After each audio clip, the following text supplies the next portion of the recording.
शाकिब अल हसन ने खोया अपना आपा। तैश में आके बहुत कुछ बोला अंपायर को, इवन स्टंप्स तक उखाड़ दी।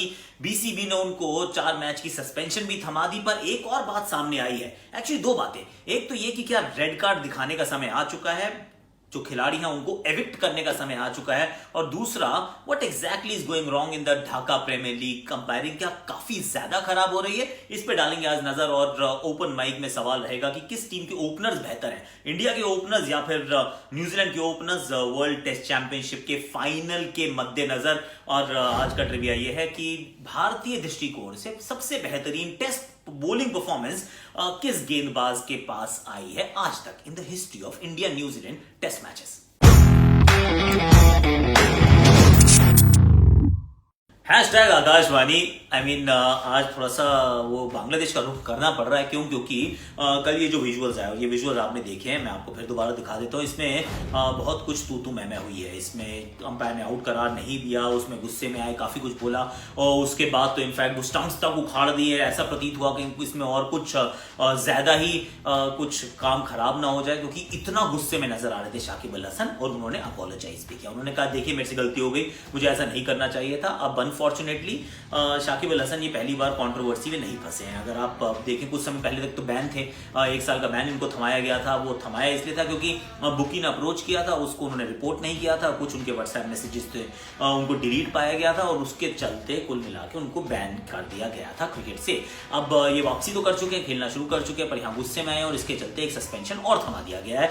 अब इसमें जो दो बातें हैं, सबसे बड़ी बात तो ये कि क्या समय आ चुका है कि आप रेड कार्ड देना शुरू करें। जैसे फुटबॉल में होता है कि येलो रेड, कई बार सीधा रेड अगर बहुत ज्यादा बड़ा आपका ऑफेंस हो। See there are certain things that are sacrosanct, मतलब अंपायर की रिस्पेक्ट। क्योंकि खेल हमारा बहुत अलग है, बाकी खेलों में रूल्स होते हैं, रेफरी होते हैं, यहाँ पर लॉज होते हैं और अंपायर होते हैं। और अंपायर का बहुत बड़ा दर्जा है, और हमारे खेल को जेंटलमैन्स गेम भी कहते हैं। Sometimes we do cross our lines very often, मतलब समटाइम्स नहीं, काफी बार काफी खिलाड़ियों ने ऐसा काम किया है जहां पर अंपायर के साथ बदतमीजी की है।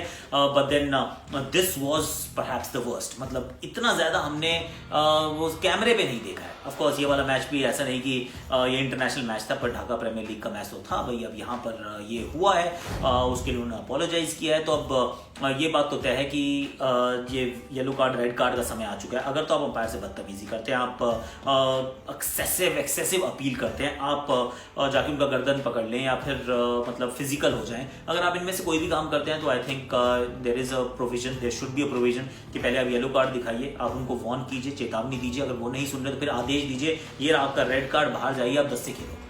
10 से जिस दिन खेलना पड़ गया ना, सारी कहानी बदल जाएगी। उसका फिर रिप्लेसमेंट नहीं मत दो कि बाहर गया तो बाहर गया। अब आपके पास सिर्फ 10 ही खिलाड़ी हैं, ऐसा कुछ करना पड़ेगा। और एक तो ये रहता है कि अंपायर के प्रति आपका व्यवहार कैसा रहता है। दूसरी बात ये रहती है कि प्लेयर्स आपस में कैसा व्यवहार करते हैं। क्योंकि लेट्स बी ऑनेस्ट, जैसे शाकिब जो है वो बांग्लादेश के आज तक के इतिहास के सबसे बेहतरीन खिलाड़ी हैं। इससे बेहतर क्रिकेटर बांग्लादेश ने नहीं देखा है।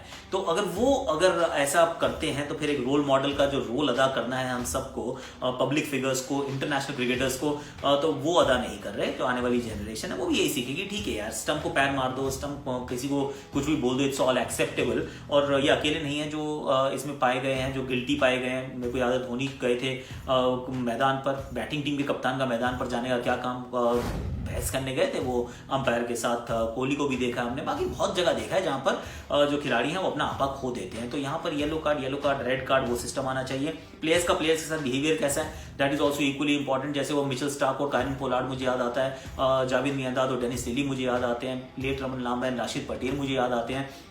ऐसे में अगर एक बल्ला लेके चल रहा है, दूसरा स्टंप लेके चल रहा है, भैया रेड कार्ड बाहर। दोनों खिलाड़ी पूरी तरीके से इस मैदान से बाहर। जिस तरह से हम दर्शकों को करते हैं, हर मैच में हम दर्शकों को ये बताते हैं, देखिए आप अगर आपका बर्ताव अच्छा नहीं रहा तो आपको निकाल दिया जाएगा और वापस घुसने नहीं दिया जाएगा। अगर आपने रेशियल कोई आपने स्लर किया, अगर आपने कोई बदतमीजी किया, आपने कोई सामान फेंक दिया मैदान के ऊपर, तो आपको निकाल के बाहर फेंक दिया जाएगा। ये हम दर्शकों को बताते हैं। तो मेरे विचार में अब समय आ चुका है कि yellow card red card cricket में भी आ जाए। But then let's also not forget one part of it, कि जो बांग्लादेश से खबरें बार बार निकल के आ रही हैं कि बहुत करप्शन है यार। ये जो अंपायर्स हैं, ये बहुत बायस्ड अंपायर्स रहे हैं, कुछ टीम्स को लेकर, कुछ बड़ी टीम्स को लेकर, इन्फ्लुएंशियल टीम्स को लेकर। और उसके चलते ये जो अनरेस्ट है ना, कि डिस्ट्रस्ट है और थोड़ा सा अनरेस्ट है कि खिलाड़ी जब खेल रहे होते हैं लगता है कि यार ये अंपायर हमारे साथ है ही नहीं, ये बायस्ड है हमारे अगेंस्ट। तो जब ऐसी सोच के साथ आप उतरते हैं और सामने आपको 2-4 डिसमिसेस वैसे दिख जाए, डिसीजंस वैसे दिख जाए, तो फिर आप अपना आपा खो देते हैं। यहाँ पर भी बीसीबी प्रेसिडेंट ने कहा कि we'll have to stem the rot, की हमें रोकना पड़ेगा ताकि ऐसे बार बार इंसिडेंट्स ना हो। Of course yellow card, red card, disciplinary actions, all of that is fine, पर एट द सेम टाइम ये भी जरूरी है कि आप अंपायरिंग के स्तर को ऊपर करें, उनको अकाउंटेबल बनाएं और उनकी भी कुछ अप्रेजल होना चाहिए ना, कि अगर वो इतनी घटिया अंपायरिंग कर रहे हैं और कोई पर्पसली कर रहे हैं, अगर आपको ऐसा लगता है बार बार वही अंपायर वही टीम, तो फिर आप उनको भी वही रेड कार्ड दिखा दीजिए in a very different form of and shape, की मैदान से बाहर नहीं लेकिन मैच से, अगले मैच से बाहर, टूर्नामेंट से बाहर, और वापस आने का उनको मौका ना दें, ताकि जो इंटेग्रिटी ऑफ द गेम है वो कॉम्प्रोमाइज ना हो। ऐसा प्रतीत होता है कि दोनों छोरों से, चाहे वो शाकिब के छोर से थी या फिर वो अंपायर के छोर से थी, ये थोड़ी सी गेम की जो सैंक्टिटी थी, जो इंटेग्रिटी थी, वो कॉम्प्रोमाइज हुई, which is never a good thing. आज के लिए इतना ही है। अब जरा ओपन माइक की तरफ चलते हैं और वहां जानने का प्रयास करते हैं भैया किसका बैटिंग वो जो टॉप ऑर्डर है, द ओपनर्स। हमारे पास रोहित शर्मा, शुभमन गिल, परहैप्स, उनके पास Devon Conway, Tom Latham, Tom Blundell, उनके पास काफी विकल्प मौजूद है। हमारे पास भी है विकल्प, पर किसका बेहतर है, let's try and find out. World test championship final की बात हो रही है, इंडिया वर्सेस न्यूजीलैंड। किसी भी टेस्ट टीम के लिए अगर उनके ओपनिंग बल्लेबाज अच्छी शुरुआत देते हैं, कंसिस्टेंट बैटिंग परफॉर्मेंस देते हैं, तो वो तकरीबन उन्हें मैच जिता देती है। मैं हूं राजुल शर्मा, फैंस इंडिया की तरफ से, और आज हम डिस्कस करेंगे कि क्या इंडिया का ओपनिंग बैटिंग पेयर स्ट्रांग है या न्यूजीलैंड का ओपनिंग बैटिंग पेयर स्ट्रांग है। मंजुल, आपसे शुरुआत करते हैं, क्या कहेंगे आप? अब मैं इंडिया के साथ जाना चाहूँगा क्योंकि इंडिया के पास ओपनिंग पेयर के पास एक्सपीरियंस है, वो रेड हॉट फॉर्म में हैं। जैसा कि आपने देखा ऑस्ट्रेलिया में गिल और रोहित शर्मा ने बहुत अच्छा खेला, तो मैं तो इंडिया के साथ जाना चाहूँगा। इंडिया के साथ। सो मंजुल का कहना है कि रोहित और गिल ओपन करेंगे, जिसकी उम्मीद है, और उनके स्टैट्स और कॉन्फिडेंस काफी ज्यादा है। मनमीत, क्या कहेंगे आप? गिल तो कहता है इंडिया अच्छा करे, लेकिन आप देखें रीसेंट परफॉर्मेंस अगर देखें तो आई थिंक न्यूजीलैंड के जो ओपनर्स हैं उन्होंने ज़्यादा अच्छा परफॉर्मेंस दिया है। लेथम की अगर बात करें तो पिछले 2 साल पूरा 19-20 में वो टॉप 3 में रहे हैं in the test batting ranking. तो और अभी जब उन्होंने डेवन के साथ भी ओपन किया है, डेवन कॉनवे के साथ, तो उनकी जोड़ी बहुत अच्छी रही है। I think they will prove the medal. Stats की अगर बात करें तो लेथम ने काफी अच्छा परफॉर्मेंस दिया है। डेवन कॉनवे ऑलरेडी 200 रन मार चुके हैं डेब्यू पे लॉर्ड्स में, काफी बताता है कि कॉन्फिडेंस काफी हाई होगा। मंजुल, क्या करेंगे इस बारे में? हाँ, डेब्यू पे कॉनवे बहुत अच्छा खेले हैं, बट मैं उसे बिगिनर्स लक भी कह सकता हूँ। तो 1-2 मैच खेलने के बाद आप वर्ल्ड टेस्ट चैंपियनशिप खेलें, उसके कंपैरिजन में आप रोहित शर्मा जैसे दिग्गज हैं, गिल हैं, जिन्होंने इतने एक्सपीरियंस दिखाया है इतनी यंग एज में, तो मैं तो फिर अभी भी यही कहूँगा कि इंडिया का ओपनिंग पेयर न्यूजीलैंड के ओपनिंग पेयर से ज़्यादा अच्छा है, क्योंकि उनके पास एक्सपीरियंस ज़्यादा है साथ में खेलने का। एक्सपीरियंस ज्यादा है, टफ सिचुएशन होगी, वर्ल्ड टेस्ट चैंपियनशिप का फाइनल, बहुत प्रेशर होगा। कई प्लेयर्स ने बोला है कि ये एकदम वर्ल्ड कप के फाइनल की तरह होता है। तो प्रेशर में क्या लगता है आपको, न्यूजीलैंड के ओपनर्स क्रम्बल कर सकते हैं?